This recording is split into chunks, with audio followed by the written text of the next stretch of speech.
Hello, and welcome to the We Get to Do This podcast. My name is Kaylee. And I'm Jacob. And we are your co-hosts. In this show, we're going to dive into all things our lives, from our partnership to romance to entrepreneurship to growing our businesses together, our fitness journeys, and we're going to have a ton of different guests on that relate to what I just said in some way. We're hoping you enjoy the show, and if you do, please feel free to follow us, leave us a 5-star review on wherever you listen to your podcasts, and enjoy. And if you don't like the show, tough. Thank you. Thanks. Showtime. Wow. That was fun. What episode are we on? Episode 36. Wow. We're getting close to 40. Another special 10. Yeah, we should put out something about 10 things people want to hear. Yeah, I think for 50, we were going to do like a special question one too. So yeah, that's coming. Something to look forward to. This summer. We'll hit 50 this summer, I think. Yeah. Yeah, definitely. It's only 14 weeks away. How are you feeling today? My hair is an accurate description or depiction of my vibe right now. Which is? Kind of like a Smurf. You kind of do. Yeah.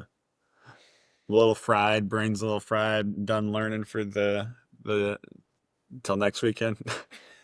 One more conference to go. Just finished up my 4th conference of the year. All applied kinesiology at Northwestern, and learned a lot more this time through.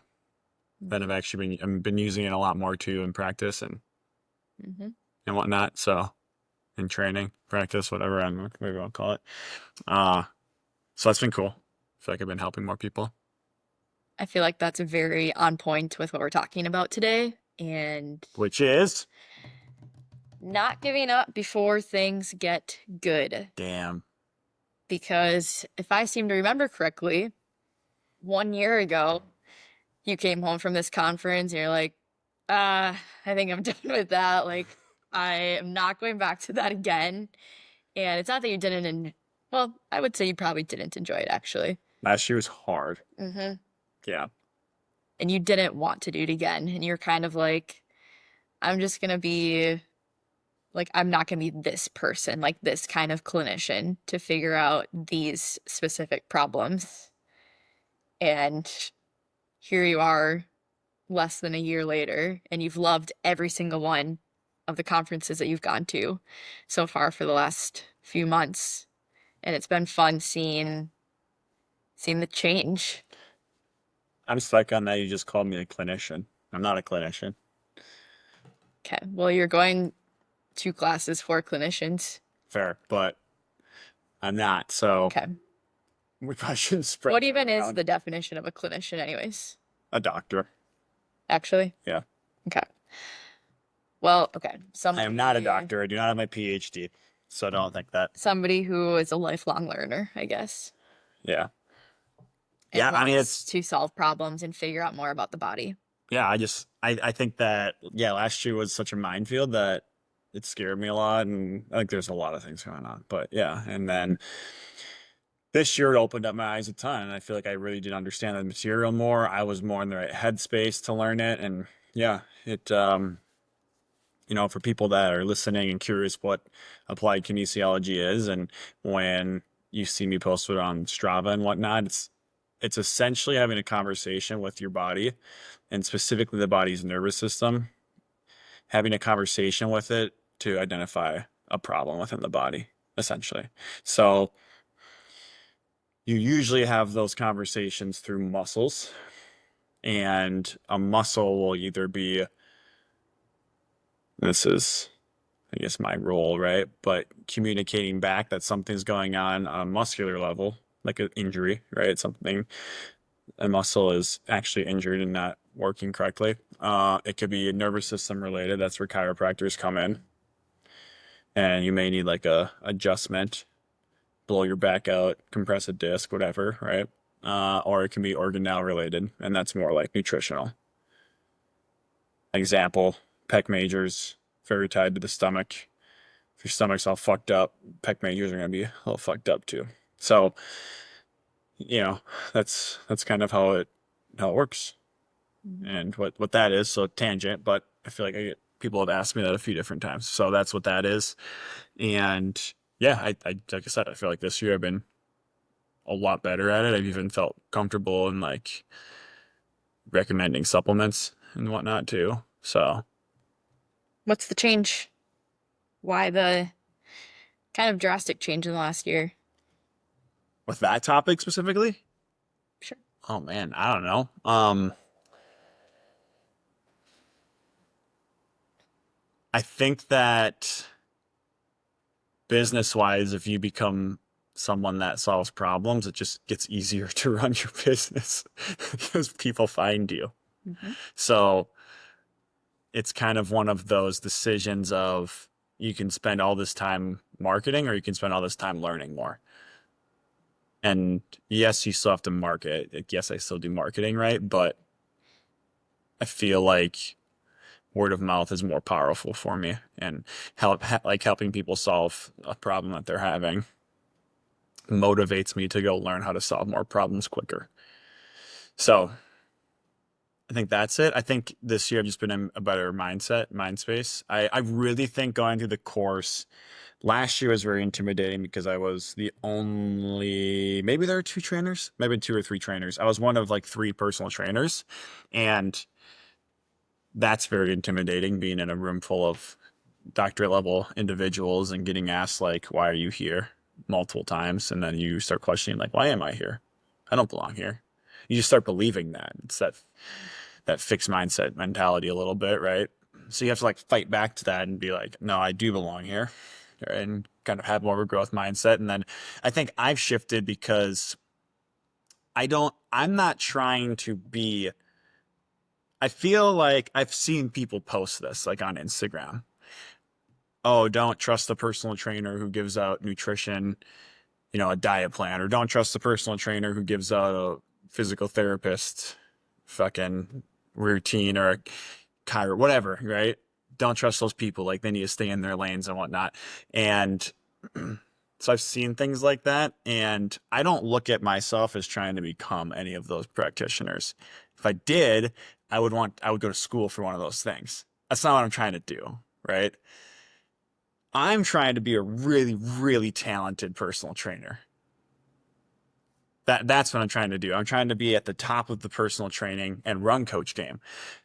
All like, how many run coaches do you know that if you go to them and ask them about a knee issue or even like how to strengthen their muscles that attach to the knee?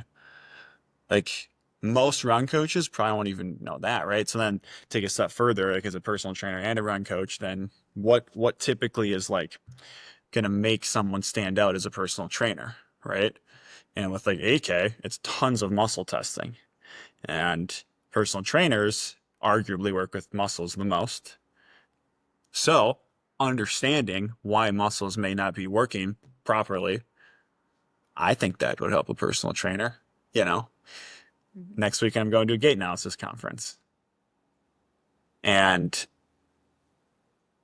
in my opinion, again, this isn't even like round specific, but why wouldn't it be beneficial for me to know how to look at someone's gait so I know what muscles to then strengthen? So I don't know. That's just how I look at it, I guess. And so having that mindset and in the past year and going into these like different conferences and settings and being nervous, but going into them more of like I don't need to be, I'm not even necessarily trying to be like everyone else in this room. I'm just trying to be better than I am and help my clients differently and be one of the only trainers or whatever. Try to be a trainer that can solve issues and yeah, I don't know, just be a Jacob that can solve issues. It's pretty hard to argue with, I don't know. especially when all of this is within your scope. Yeah, When people bash on personal trainers about like nutrition or movement, it's like that's kind of your whole job is to talk about nutrition, talk about movement, understanding the body. That's what it's all about.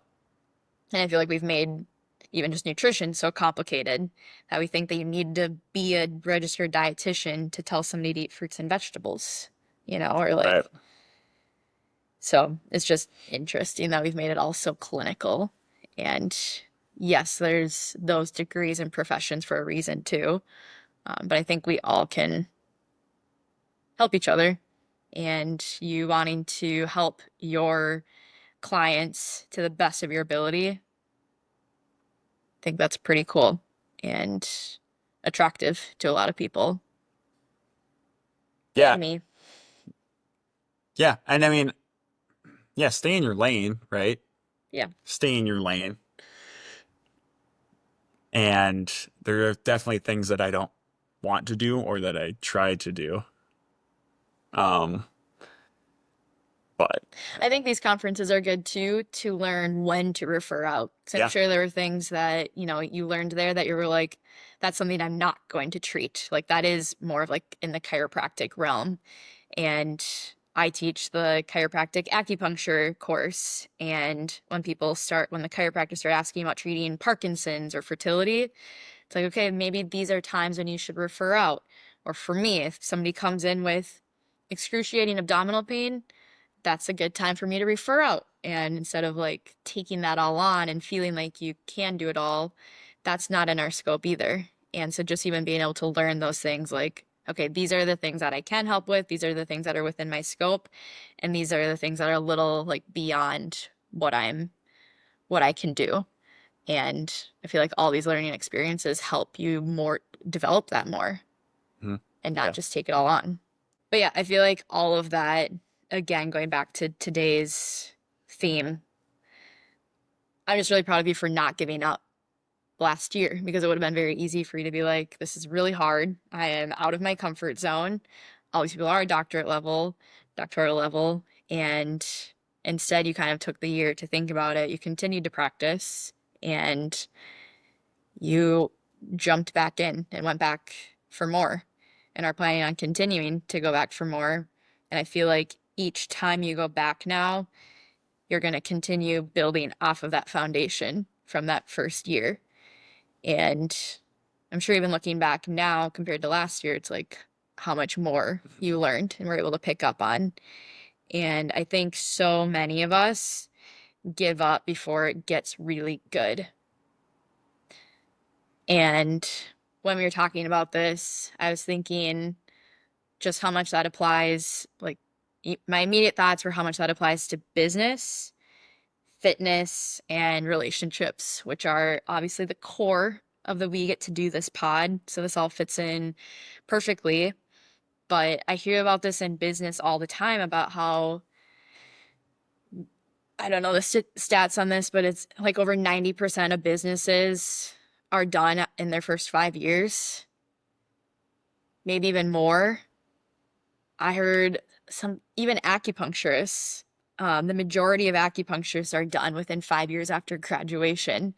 that's wild. And it's like, so you just spent 3+ years of your life and close to 100K worth of student loan debt or payments, and then you're done. And then the investment of starting the company. And the people that make it beyond those 5 years, I feel like it's hard because as people starting out more so, you see those people who are past that 5 year mark and you're like, man, I really wish I was there. You see the people with the thousands of Instagram followers and the full schedules who are seemingly living this good life. But those are the people that have worked really hard to stay in it. And the majority of people did not just start out and just like have this overflowing schedule and just they didn't automatically come out and just know everything there is to know about health or fitness or whatever your field is, and how you have to stay in it even when it's really, really hard. It's kind of like the stock market. You need to stay invested because it's the long term. And Is it in your scope to give that kind of advice? the stock market, consider me your new CPA. That was a Um, joke. That was a joke. I chat GPT'd that and they said, keep your money in the stocks. Just kidding. Don't take my financial advice. Or do. It's up to you. But that's the same with fitness. None of us get anywhere from, going at it really hard for a couple months or 1 year. I mean, yes, you can get far, but does that mean that you've built up the mental fortitude in that couple months? I don't know. Does that mean you've actually built up like the full potential of your endurance in those couple months or year? Most likely not. And this is like a very personal thing for both of us because as we've continued to be in this world for years, putting in the work for years, oh, like just so many reps in the weight room, so many miles, so many books that we've read about mindset, that takes a long time to develop. And if both of us, you've heard our high school stories and our like the start of our running journeys, and if we had both given up then, that would be really sad. I mean, none of this would have happened. And instead of us being, okay, we're at the back of the Packers and never going to be faster, never actually going to believe in ourselves, none of this would have happened. And we might not have even met each other. Sad. We would have That's the somehow. saddest of all. Yeah, the universe would have brought us together. Um, Yeah, you got a point. I mean, that kind of goes to the whole like, just recognize where you are and be okay with that, which is easier said than done, right? But that's training, that's business, that's learning, whatever it is, and then start there and work on there, right? I didn't just start running 50-mile weeks. Been running for 10 plus years, right? And it took years to get to that point. I didn't just start doing 4-mile runs. I spent years doing 2-mile runs, you know. I didn't just lift, right? We didn't just have our businesses where they were now. I spent years doing things. Worked in a shoe store, making very little money and doing all this other stuff, right? Learning a lot of books and a lot of courses and a lot of mentorship hours were, yeah, it was a lot. So I think it's just like start where you are and then try not to compare. I think that's easier said than done, but try not to compare. And then I really think you have to love it. You really have to love it. This is so cliche, but your why has to be strong enough and you have to love it and not expect to just be over there. Like you have to earn that. You have to earn that ability of whatever it is, I think. mhm. For the most part, there's exceptions, I guess, but yeah, you have to earn it and you have to love it. And you can't give up. Yeah, when it gets hard, that's like those are the tests. Like those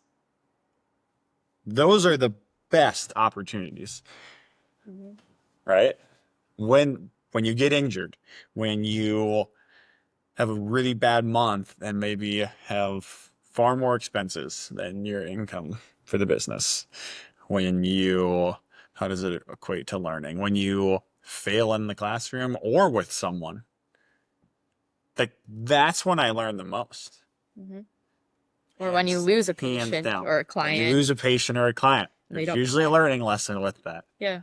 right? Don't do it the next time. Like Yeah.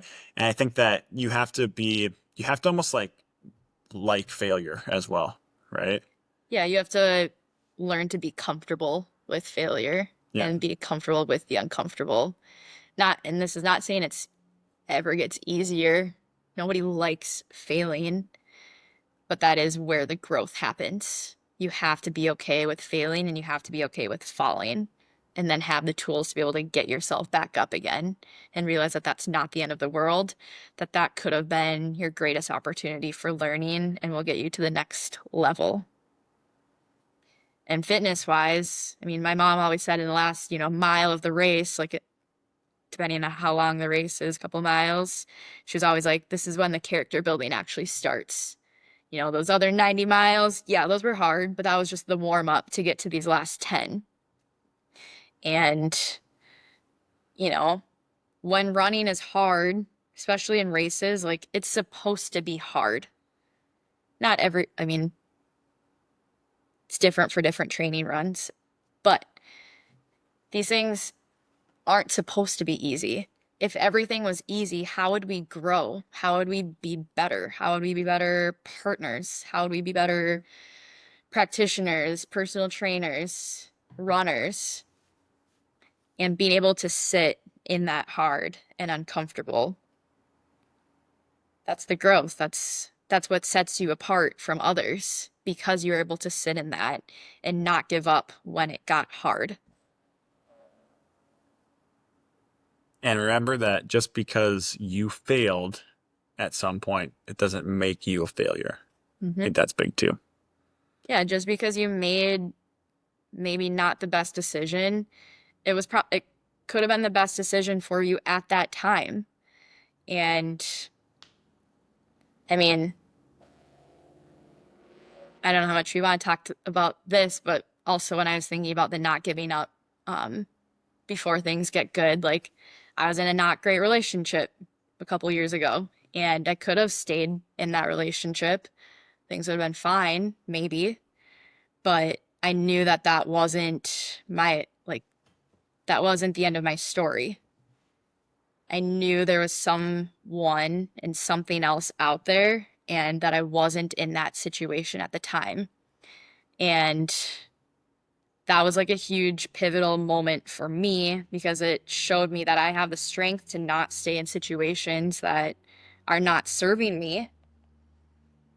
And that's when you lean on your community. That's when you lean on your past experiences. And you have to be willing to like take a step back. And, I was in the position where I wanted to have children, get married. I was ready for all those things and saying goodbye to all of that stuff because knowing that in the long term, that's not going to be the best, like, it's really hard.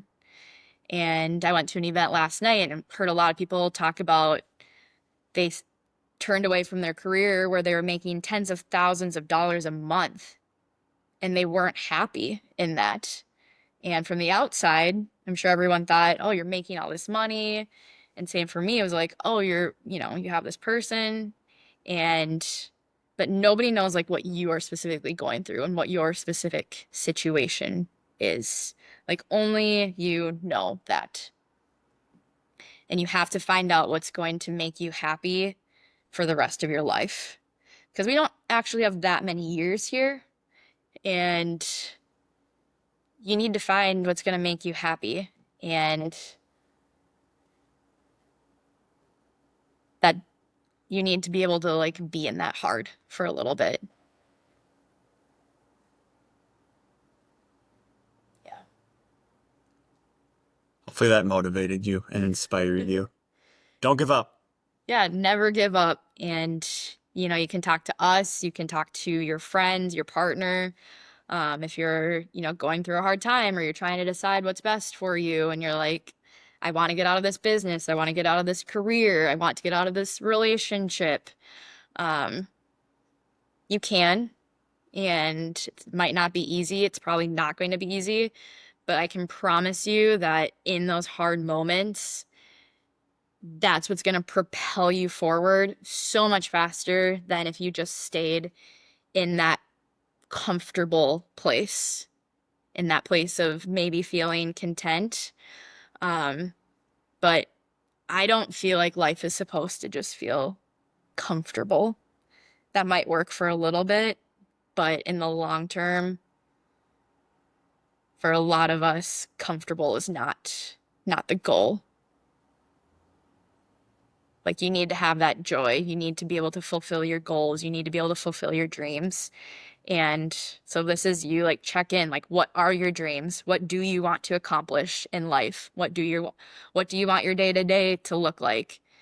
And maybe you're doing all those things and maybe you're really happy with that and that's incredible and I applaud you. But if there's more that you want to do, figure that out and don't give up before you get to that spot. And it's never too late. That's the other thing too. We talk about age a lot, but age is just a number. And I even had people in my grad program that were starting in their 50s, late 50s. And they went to a 3.5 year graduate program and are starting a business. It's never too late.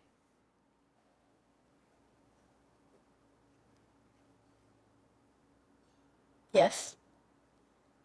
I love when you go on rants. What's your we get to do this moment for the week? I got a new vacuum. Just There it kidding. is. That's half of my we get to do this moment. I did get a new Dyson vacuum and it is incredible. We need to name it still, actually. It is wild how much stuff this thing has picked up. I know I sound very much like I'm 30, and I am 30. I'm a millennial, and I'm very proud of it. But that wasn't my actual we get to do this moment, as Jacob's shaking his head at me.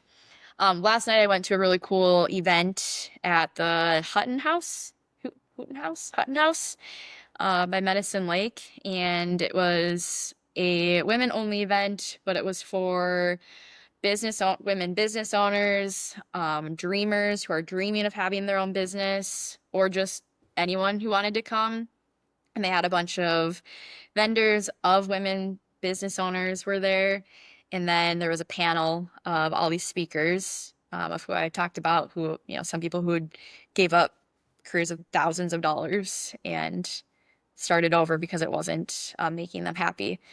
And it just made me very excited again about why I'm doing what I'm doing. And that's why I think it's so important for us to be going to networking events, for us to be going to educational things, just to kind of realign and recenter and get around others to remind ourselves why we're doing what we're doing and to kind of get that purpose back.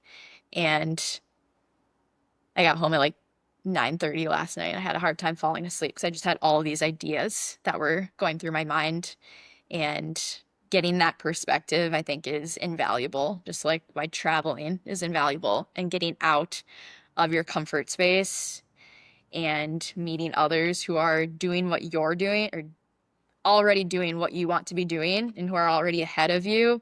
That's where the growth comes from. Like putting yourselves into those rooms and spaces with people who are already ahead of you so that you can ask them questions, so you can be inspired by them.